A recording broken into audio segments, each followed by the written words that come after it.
टूना बाबा के प्रणाम करतनी। हाँ न, टूना बाबा के प्रणाम बा। बड़ा कट गए, ज़्यादा बात तब हो गए, काम आ गए। तो टूना बाबा के प्रणाम बा। बाकी सब लोग के भाई दोस्त यार लोग के नमस्कार, सलाम अलैकुम। कहतनी बाबा के कहे के ये रहला कि केहू के बदनाम कोई ठीक ना हो। अब आज तो देखा तनी कि फिर होगा जितना गाड़ी गुप्तवा कैले बनी जाटा सिंह के साथे वो फिर वायरल हो रहा बा। कितना गंदा गंदा वहाँ के गाड़ी रोगा के दिले बनी। अगर रोगर लड़का चाहे लड़की लो सुनी लो तो लोग के मतलब छोई पर का असर पड़ी कि बाबूजी रोगा का राजनीति खातिर इतना गिर जाता नहीं है, इतना एक बेर अथी करता नहीं कि लोग हमने के कहीं के नहीं के छोड़त। दूसरा बात ये हम एगो रोगा के बतावे चाहता नहीं टूना बाबा के एगो बात के माध्यम से रोगा के समझावे चाहता नहीं। रोगा जो नाराज बानी ठीक बा, नाराज बानी बहुत अच्छा बात बा, रोगा नाराज बानी। लेकिन ई आरजेडी इतना जबरदस्त काम कैले बिया, इतना बेहतरीन काम कैले बिया कि ऐसे हर दल वाला के अंदर डर हो गइल बा। चाहे कोनो विपक्ष होके पक्ष होके, चाहे केहू कोनो जाति होके, अब लोग के ई डर हो गइल बा कि भाई हम जीते मगर पब्लिक जिताई, हम ना काम करें तो हमरा के अगला बेर पब्लिक नेग्लेक्ट कर दी, पार्टी नेग्लेक्ट कर दी। तो ई बहुत अच्छा एगो आरजेडी एगो मैसेज दिलस समाज में आ बिहार में, बहुत बेहतरीन मैसेज दिलस। हम सैल्यूट करतनी के तेजस्वी यादव के, बहुत बढ़िया मैसेज गइल बा हर आदमी खातिर। दूसरा बात ई हम कहतनी कि टूना बाबा कोनो अगर पार्टनर में कोनो काम कइल जाला, बिजनेस कइल जाला या कोनो ऐसा काम कइल जाला या गाड़ी घोड़ा कुछ खरीदल जाला तो दोनों आदमी के, अगर दो आदमी पार्टनर बार तो दो आदमी के सहमति होगा, चाहे तीन आदमी बार तो तीन आदमी के सहमति से कोनो भी रउआ काम करें तो सहमति से काम करें, ठीक बा। तो उहे हाल बा एबरा जौन इंडिया चाहे एनडीए गठबंधन चलता तो कोनो भी टिकट चाहे कोनो भी केहू के उम्मीदवार बनावल जाता तो सबके राय मसला से होता।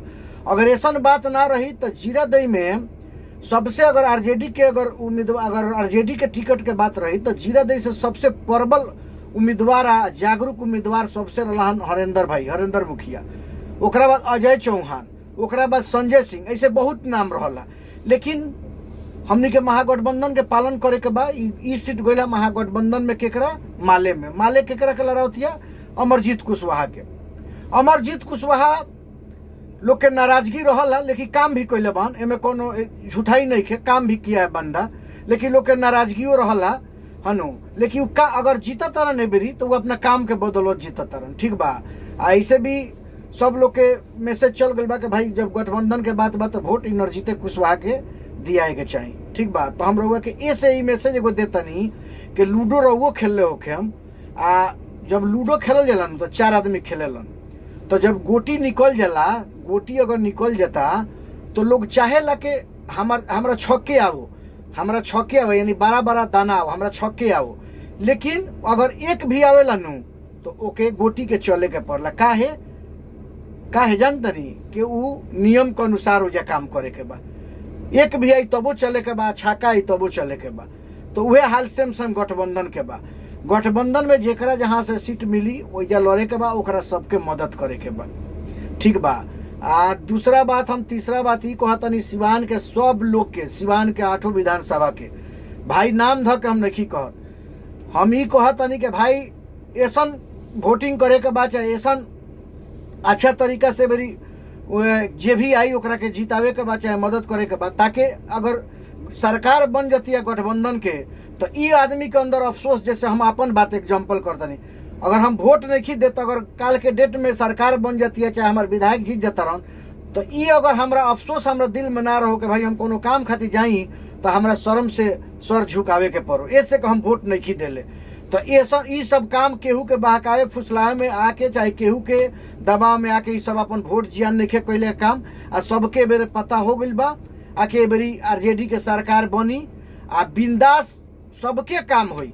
एगो और बात बा के मगरमच्छ के लड़का के तैरे के सिखावे के जरूरत ना पड़ी, ठीक बा नु टूना बाबा। तो जब विकास पुरुष साहब रहलन तो जब उनकर औलाद भी बन, उनकर लड़का भी बनू तो उहो विकास बिना कहले करी हन, एमे कहला के कोनो जरूरते नहीं है, कहला के कोनो जरूरत नहीं है, ठीक बा।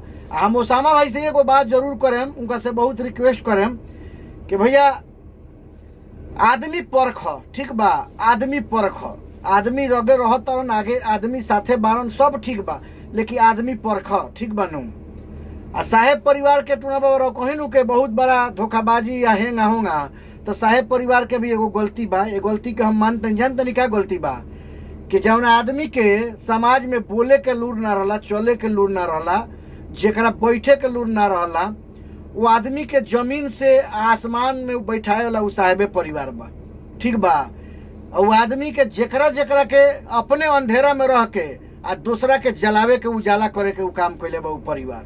इतिहास गवाह बा, हम नहीं कहत, इतिहास गवाह बा। रमेश कुशवाहा साहेब के साथ 2-3 बार इलेक्शन लड़लन, विधायकी लड़लन, संसद के चुनाव लड़लन, बुरी तरह हार गइलन। मुलाकात भइल साहेब से, जेल के अंदर गठबंधन भइल, साहेब एक बेर अपने लोग से कह दिलन के जिता देवे के बा, बम्फर वोट से जीतलन। इंद्रजीत कुशवाहा भी इलेक्शन लड़ चुकल बान, पहले हार के सामना करे के बाद गठबंधन भइल, मैडम मदद कैली, जीत गइलन।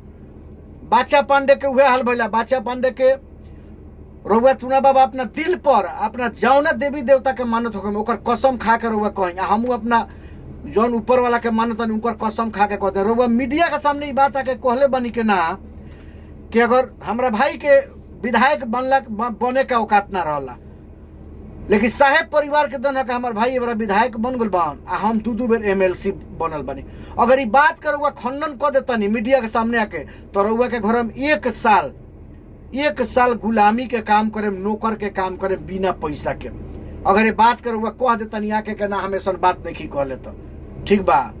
परिवार बा, एक साथ बा, ऊंच नीच होला, लेकिन बाबा एक बेर हेंग आके ना मीडिया पर चाहे फेसबुक पर केहू के एक बेर एंग ना बदनाम कल जाला ठीक बानू। तो सिवान वासियों से सब केहू से भाई गुजारिश बा, न्योरा बा कि कहीं वोट दिहल भाई सोच समझ के दिहल भाई, ताकि जीतला के बाद सरकार बनला के बाद मुंह छुपावे के जोत ना पड़े कि भाई हम वोट नहीं दिले, केंगा जाई और बिहारी चाचा लगे, चाहे केंगा जाई अनवारुल हक के लगे, चाहे केंगा जाई गुप्ता जी के लगे, चाहे कुशवाहा जी के लगे। तो बिंदास वोट दिला के काम बा। आ एकदम जय हिंद, जय बिहार, जय राजद। आ ओसामा साहेब जिंदाबाद, साहेब परिवार जिंदाबाद, और बिहारी चाचा जिंदाबाद। और वह कहीं बच्चा बाबा के टूना बाबा के उनका के अब केहू ना चाहिए, तो रउआ धमका के डरवा के केहू के दिमाग से निकाल सकतनी कि हुनकरा के साथे मत जाओ, हुनकरा फिर मत रहो, हुनका लगे मत बैठो, लेकिन हे दिलवा में से नहीं निकाल सकत, हे दिल से नहीं निकाल सकत। साहेब परिवार सिवान के दिल में बसेला, दिल में। जब साहेब के इंतकाल हो गल तो बहुत लोग कोशिश कइल कि बच्चा बा, छोटा बा, लइका बा, डेरवा के धमका के भगा दो, उजाड़ दो, सिवान से हई कर दो, हऊ कर दो। लेकिन सुन ली टूना बाबा, दुश्मन लाख बुरा चाहे तो क्या होता है, वही होता है जो मंजूर खुदा होता है। अल्लाह साथ में है, हम लोग को किसी का जरूरत नहीं है। हमारा बस साहेब का लोग साथ में है, RJD के लोग साथ में है, महागठबंधन के लोग साथ में हैं। अल्लाह का मदद रहेगा, चुनाव भी जीतेंगे और इज्जत भी बरकरार रहेगा, और अपने लोगों के काम भी होगा इंशाअल्लाह। अस्सलाम वालेकुम।